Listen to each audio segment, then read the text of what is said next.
ಜನರನ್ನ ಹೆದರಿಸುವಂತ ಉದ್ದೇಶ ನಮ್ಮದಲ್ಲ. ಇಂತಹ ಕೆಲಸವನ್ನ ನಿಮ್ಮ ರಿಪಬ್ಲಿಕ್ ಕನ್ನಡ ಎಂದಿಗೂ ಮಾಡೋದಿಲ್ಲ. ಜನರ ಸಮಸ್ಯೆಗಳಿಗೆ ಧ್ವನಿಯಾಗುವುದೇ ನಮ್ಮ ಧ್ಯೇಯ. ಇದೇ ಕಾರಣಕ್ಕೆ ನಿಮ್ಮ ರಿಪಬ್ಲಿಕ್ ಕನ್ನಡ ಬರ್ತಾ ಇದೆ ಬರಗಾಲ ಅನ್ನೋ ಅಭಿಯಾನ ಶುರು ಮಾಡಿದೆ. ಕಾರಣ ಕರುನಾಡಿಗೆ ಭಯಾನಕ ಬರಗಾಲ ಎದುರಾಗುವ ಆತಂಕ ಎದುರಾಗಿದೆ. ಈ ಬಗ್ಗೆ ಒಂದು ರಿಪೋರ್ಟ್ ಇಲ್ಲಿದೆ ನೋಡಿ.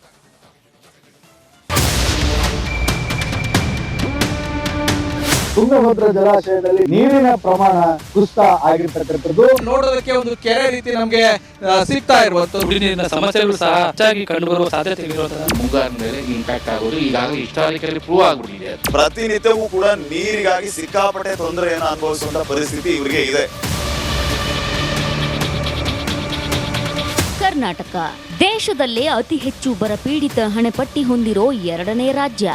ರಾಜಸ್ಥಾನ ಬಿಟ್ರೆ ಕರುನಾಡು ಅತಿ ಹೆಚ್ಚು ಬರಗಾಲಕ್ಕೆ ಸಿಲುಕಿ ನಲುಗಿದೆ. ಕಳೆದ 28 ವರ್ಷಗಳಲ್ಲಿ ಬರೋಬ್ಬರಿ 18 ವರ್ಷಗಳ ಕಾಲ ನಮ್ಮ ರಾಜ್ಯ ಅನಾವೃಷ್ಟಿಯಿಂದ ನರಳಿದೆ.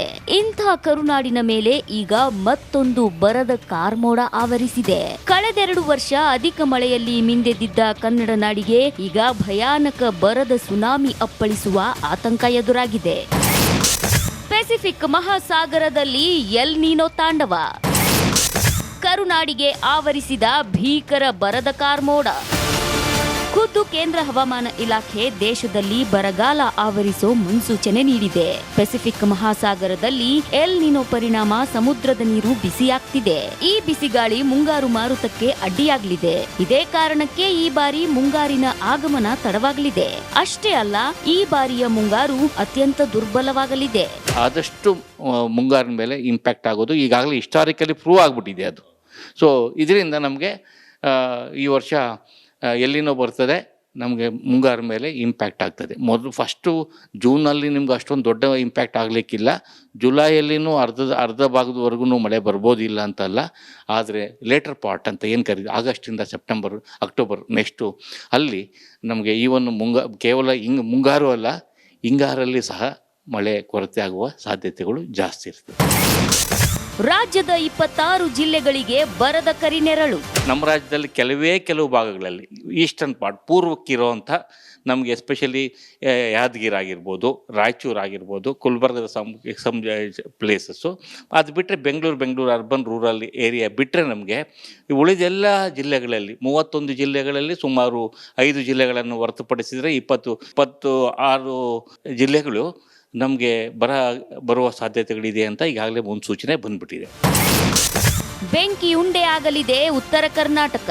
ಬೀದರು, ಕಲಬುರಗಿ, ಯಾದಗಿರಿ, ರಾಯಚೂರು, ವಿಜಯಪುರ, ಬಾಗಲಕೋಟೆ, ಕೊಪ್ಪಳ, ಗದಗ, ಬಳ್ಳಾರಿ, ವಿಜಯನಗರ ಈ ಜಿಲ್ಲೆಗಳಲ್ಲಿ ಗರಿಷ್ಠ ಉಷ್ಣಾಂಶ ಸುಮಾರು 40ರಿಂದ 42 ಡಿಗ್ರಿ ಸೆಲ್ಸಿಯಸ್ ಇರುವ ಸಾಧ್ಯತೆ ಐತಿ.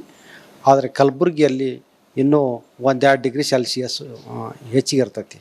ಅಂದ್ರೆ ಇಲ್ಲಿ ಸುಮಾರು 42ರಿಂದ 44 ಡಿಗ್ರಿ ಸೆಲ್ಸಿಯಸ್ಸು ಕಲಬುರಗಿ ಮತ್ತು ಯಾದಗಿರಿಯಲ್ಲಿ ಇರುವ ಹೆಚ್ಚಿನ ಸಾಧ್ಯತೆ ಐತಿ. ಮತ್ತಷ್ಟು ಬಿಸಿಯಾಗಲಿದೆ ಬೆಂದಕಾಳೂರು. 58 ಡಿಗ್ರಿ ಸೆಲ್ಸಿಯಸ್ ಇರುವ ಹೆಚ್ಚಿನ ಸಾಧ್ಯತೆ ಐತಿ. ಬೆಂಗಳೂರಿನಲ್ಲಿ ಮುಂದಿನ ಒಂದು ವಾರದವರೆಗೆ ಗರಿಷ್ಠ ಉಷ್ಣಾಂಶ ಸುಮಾರು 36ರಿಂದ 38 ಡಿಗ್ರಿ ಸೆಲ್ಸಿಯಸ್ ಇರುವ ಸಾಧ್ಯತೆ ಐತಿ.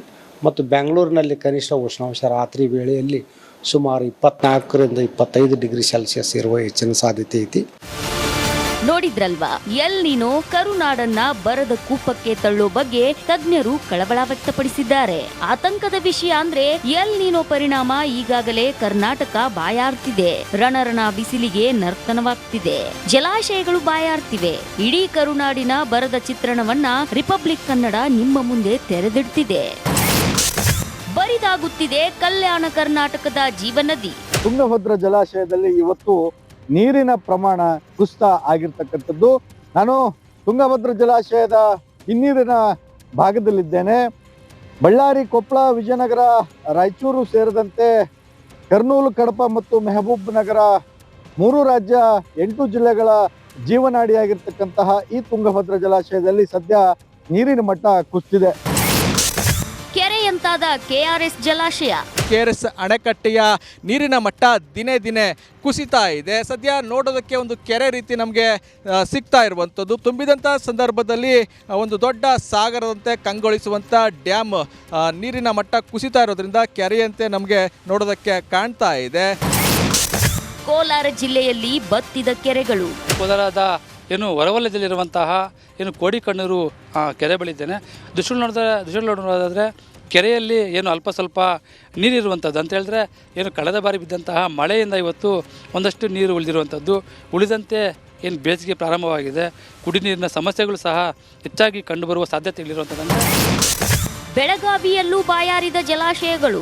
ಬೆಳಗಾವಿ ತಾಲೂಕಿನ ರಾಕಸ್ಕೊಪ್ಪ ಅನ್ನೋ ಒಂದು ಜಲಾಶಯ ಮುಂಭಾಗದಲ್ಲಿ ನಿಂತ್ಕೊಂಡು ಈ ಒಂದು ದೃಶ್ಯವನ್ನು ತೋರಿಸುವಂಥ ಕೆಲಸವನ್ನು ಮಾಡ್ತೇನೆ. ಕಳೆದ ವರ್ಷಕ್ಕೆ ಹೋಲಿಕೆ ಮಾಡಿದರೆ ಈ ವರ್ಷ ಈ ಒಂದು ರಾಕಸ್ಕೊಪ್ ಜಲಾಶಯದಲ್ಲಿ ನೀರಿನ ಪ್ರಮಾಣ ಕಡಿಮೆ ಆಗಿರುವಂಥದ್ದು. ಜೊತೆಗೆ ಈ ಬಾರಿ ಮುಂಗಾರು ಮಳೆ ಏನಾದರೂ ಕೈ ಕೊಟ್ಟಿದ್ದೇ ಆದರೆ ಸುಮಾರು 4-5 ಜಿಲ್ಲೆಯ ಜನ ಪರದಾಡುವಂಥ ಪರಿಸ್ಥಿತಿ ಅಥವಾ ನೀರಿಗಾಗಿ ಹಾಹಾಕಾರ ಹೇಳುವಂಥ ಪರಿಸ್ಥಿತಿ ಕೂಡ ನಿರ್ಮಾಣ ಆಗಿರುವಂಥದ್ದು. ವರ್ತೂರಿನಲ್ಲಿ ಹನಿ ನೀರಿಗೂ ಹಾಹಾಕಾರ. ಕುಡಿಯೋ ನೀರಿನ ಅಭಾವವನ್ನು ಸರ್ಕಾರ ಹೇಗೆ ತಪ್ಪಿಸುತ್ತೆ? ಬೆಂಗಳೂರಿನ ಹಲವು ಏರಿಯಾಗಳಲ್ಲಿ ಇದೇ ರೀತಿಯ ಸಮಸ್ಯೆ. ನಾನಿರುವಂಥ ಈ ಹಾಲ್ಬಾವಿ ರಸ್ತೆಯಲ್ಲಿಯೂ ಕೂಡ ಇದೇ ರೀತಿಯ ಸಮಸ್ಯೆ ಇದೆ. ಪ್ರತಿನಿತ್ಯವೂ ಕೂಡ ನೀರಿಗಾಗಿ ಸಿಕ್ಕಾಪಟ್ಟೆ ತೊಂದರೆಯನ್ನು ಅನುಭವಿಸುವಂಥ ಪರಿಸ್ಥಿತಿ ಇವರಿಗೆ ಇದೆ. ಎಲ್ಲರೂ ಹೋಗಬೇಕು ಅಂತಂದರೆ ಮನೆಯಲ್ಲಿ ನೀರು ಸ್ಟಾಕ್ ಮಾಡ್ಕೊಂಡೇ ಹೋಗಬೇಕು, ಇಲ್ಲ ಅಂತಂದರೆ ನೀರೇ ಇರಲ್ಲ. ಮನೆಗೆ ನೆಂಟರನ್ನ ಕರೆಯೋಕೆ 1000 ಸಾರಿ ಯೋಚನೆ ಮಾಡಬೇಕಂತ ಪರಿಸ್ಥಿತಿ ಈ ಏರಿಯಾಗಳಲ್ಲಿದೆ. ಇದು ಕರುನಾಡಿನ ಸದ್ಯದ ಪರಿಸ್ಥಿತಿ. ಈಗಲೇ ಹೀಗಾದ್ರೆ ಮುಂದೇನು ಅನ್ನೋದೇ ಚಿಂತೆ. ಎಲ್ ನೀನೋ ಆರಂಭದಲ್ಲೇ ಭೂಮಿ ಬರಿದಾದ್ರೆ ಮುಂದಿನ ದಿನಗಳಲ್ಲಿ ಅಪಾಯ ಕಟ್ಟಿಟ್ಟ ಬುತ್ತಿ. Bureau report, republic Kannada. ಜನರನ್ನ ಹೆದರಿಸುವಂತ ಉದ್ದೇಶ ನಮ್ಮದಲ್ಲ. ಇಂತಹ ಕೆಲಸವನ್ನ ನಿಮ್ಮ ರಿಪಬ್ಲಿಕ್ ಕನ್ನಡ ಎಂದಿಗೂ ಮಾಡೋದಿಲ್ಲ.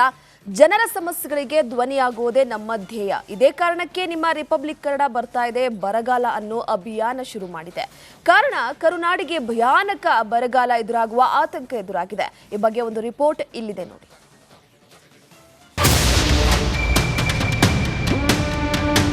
ತುಂಗಭದ್ರಾ ಜಲಾಶಯದಲ್ಲಿ ನೀರಿನ ಪ್ರಮಾಣ ಕುಸಿತ ಆಗಿರ್ತಕ್ಕಂಥದ್ದು ನೋಡೋದಕ್ಕೆ ಒಂದು ಕೆರೆ ರೀತಿ ನಮಗೆ ಸಿಗ್ತಾ ಇರುವಂತದ್ದು. ಕುಡಿ ನೀರಿನ ಸಮಸ್ಯೆಗಳು ಸಹ ಹೆಚ್ಚಾಗಿ ಕಂಡುಬರುವ ಸಾಧ್ಯತೆಗಳಿರುವಂಥದ್ದು. ಮುಂಗಾರಿನ ಮೇಲೆ ಇಂಪ್ಯಾಕ್ಟ್ ಆಗೋದು ಈಗಾಗಲೇ ಹಿಸ್ಟಾರಿಕಲಿ ಪ್ರೂವ್ ಆಗಿಬಿಟ್ಟಿದೆ ಅದು. ಪ್ರತಿನಿತ್ಯವೂ ಕೂಡ ನೀರಿಗಾಗಿ ಸಿಕ್ಕಾಪಟ್ಟೆ ತೊಂದರೆಯನ್ನು ಅನುಭವಿಸುವಂಥ ಪರಿಸ್ಥಿತಿ ಇವರಿಗೆ ಇದೆ.